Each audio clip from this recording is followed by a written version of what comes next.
So the question for today is, what is the best bang for your buck Cobra mod? I'm gonna consult with my boy here, and then we'll cover it off. What do you think, Rock? Hey?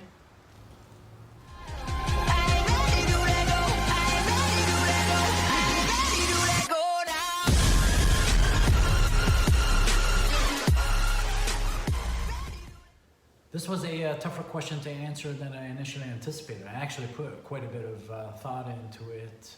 You know, there's a lot of great Cobra mods out there.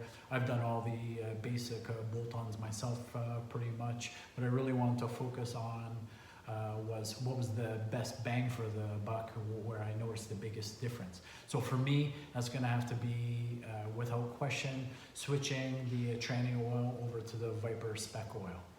That made a huge difference in the way that tranny shifted, reduced the clutch chatter substantially, and the transmission just shifts like butter. So if you haven't done it, I would highly recommend it. I've had it in the car for a few years now, and man, it continues to impress.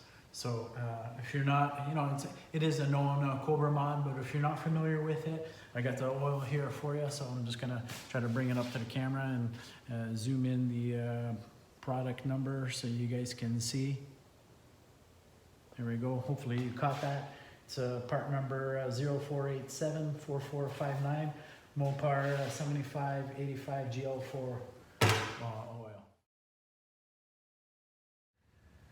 So while I was thinking about creating this video and looking up the MOPAR product number again, I learned that they've discontinued making this oil. I'm not exactly sure when they did that.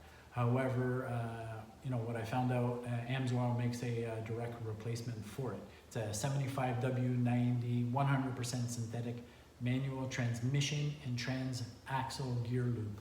Right on the product itself, it says that it's a direct replacement for this exact MOPAR product number. So I would assume it's gonna work just as good. I'll add that AMSOIL product number into the description, and I hope that helps cut your research time down. Wrapping up, I totally forgot to mention you're gonna need 4 quarts of oil. It's gonna cost you about $100 or so, and that was certainly a factor of why I chose it as my best bang for the buck Cobra mod. That said, I would love to hear what your pick would be, and I would also be super interested in hearing if anyone has used the AMSOIL and or if they can compare it to the MOPAR oil. Also, don't forget to make any other comments, subscribe to the channel, and as always, thanks for watching.